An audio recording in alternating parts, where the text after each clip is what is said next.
Dear Matav caregivers, my name is Lior Strasberg and I am the CEO of Matav, one of the leading organizations providing services for the elderly.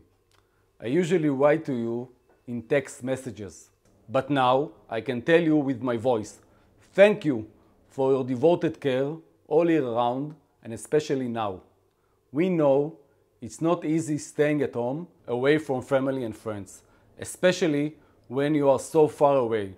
But we at Matav also know that your work is important now more than ever.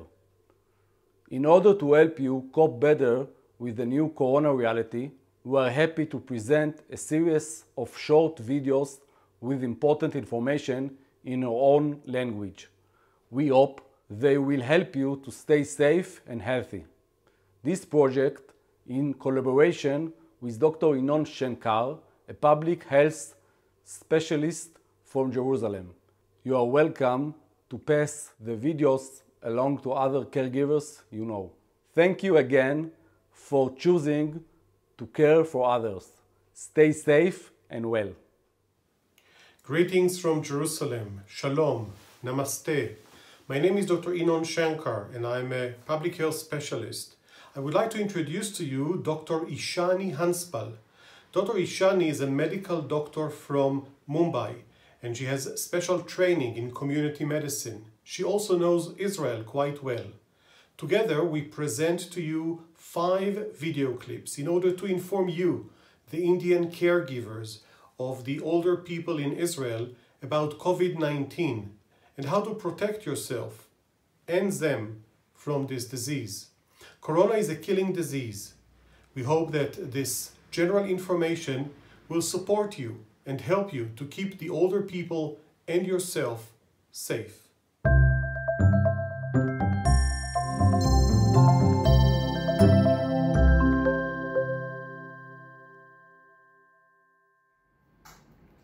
ये जो 6 tips हैं आपको corona के समय में मिलनसार रहने में मदद करेंगी। पहली सलाह, मेटाप्लॉट होने के नाते आप अपने मालिक के परिवार का एक हिस्सा हैं। उनके पोते पोतियों से पहचान बढ़ाइए। उन्हें कहिए कि वो उन्हें फोन करें या वीडियो कॉल करें। इससे उन बुजुर्ग को खुशी मिलेगी। मेरी दूसरी सलाह, हफ्ते में एक दिन आप और आप जिनके यहाँ काम करते हैं मिलकर एक ग्रुप फोटो लीजिए और हर हफ्ते ऐसा कीजिए। इससे आपके पास एक फोटो की कलेक्शन तैयार हो जाएगी जो कोरोना महामारी के समय ली गई थी।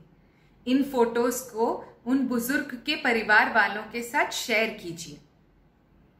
मेरी तीसरी सलाह, इजराइल में काफी सारी संस्थाएं हैं, स्वयंसेवी संस्थाएं हैं जो छोटे छोटे कोर्सेज चला रहे हैं जो घर बैठे बैठे की जा सकती हैं।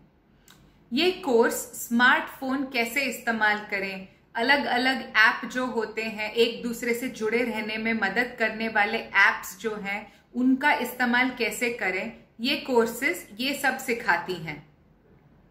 इन कोर्सेज के बारे में और जानकारी निकालिए और आप जिनकी सहायता करते हैं दोनों मिलकर इन कोर्सेज का लाभ उठा सकते हैं। आगे के जो 2 टिप्स हैं ये छोटे वीडियोस हैं जो आपको बताएंगे कि कोरोना के दिनों में मिलनसार कैसे रहा जाए। इनॉन और मैं ये आशा करते हैं कि आपको हमारे वीडियोस पसंद आए। इन वीडियोस को दूसरों के साथ जरूर शेयर करें और इस कोरोना के खिलाफ जो जंग है उसका हिस्सा बन जाइए।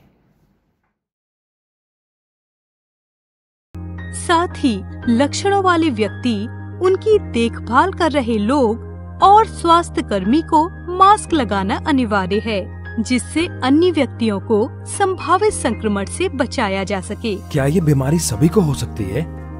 हाँ, ये बीमारी सभी उम्र के लोगों को हो सकती है, परंतु खासकर ऐसे लोग जो बाहरी देश या शहर की यात्रा से लौटे हैं, उनमें ये रोग होने की संभावना ज्यादा है।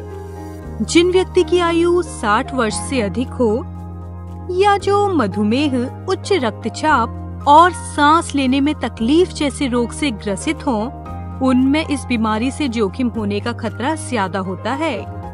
इस बीमारी से बचाव का क्या तरीका है?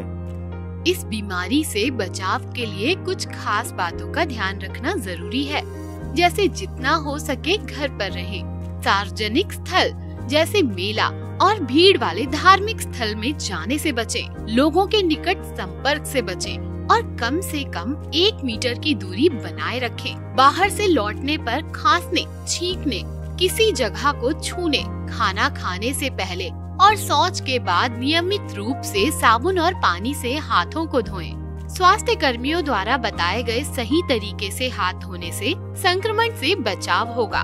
हाथों को 40 सेकंड तक धोना चाहिए। खांसने और छींकने पर मुंह और नाक को रुमाल से ढकें। अच्छा होगा कि आप अपनी मुड़ी हुई कोहनी में खांसें या छींकें, अपने हाथों में नहीं। सार्वजनिक स्थानों पर ना थूकें या चिल्लाएं नहीं और बार बार अपनी आँख, नाक और मुंह को ना छुएं। सावधान और सतर्क रहें, कोरोना से बचें।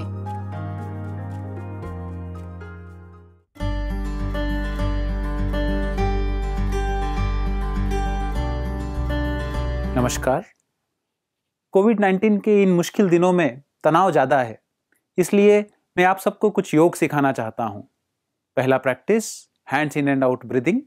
हाथों को सामने लाएं, सांस लेते हुए अपने हाथों को खोलें, सांस छोड़ते हुए वापस लाएं।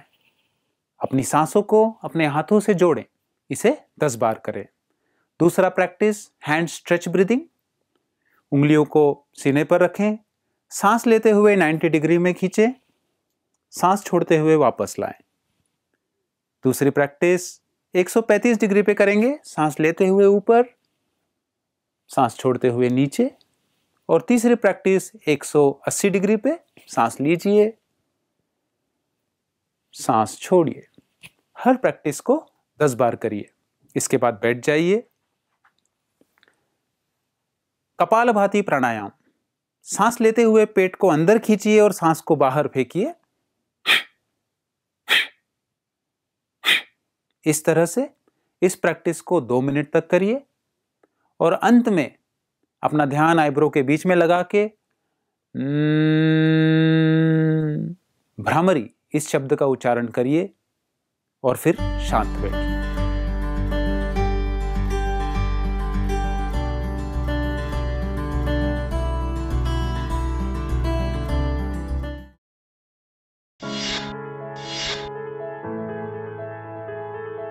क्वारंटाइन करने से तात्पर्य पृथक करना या खुद को अलग थलग करना। यानी आप अगर होम क्वारंटाइन कर रहे हैं तो घर के भीतर रखें अपने आप को और साथ ही साथ घर के भीतर भी अपनी गतिविधियों को सीमित करें। इसके साथ ही साथ किसी भी आने जाने वाले व्यक्ति को, किसी भी आगंतुक को घर में ना आने दें। इस बात का ख्याल रखें कि अगर आप अलग कमरे में रहें तो इससे बेहतर कुछ नहीं हो सकता। आपका वेस्ट या आपका कूड़ा डबल पैक में होना चाहिए और अगर आपका वायरस टेस्ट पॉजिटिव निकलता है तो इसका अलग से निस्तारण होगा, इसे अलग से डिस्पोज ऑफ किया जाएगा।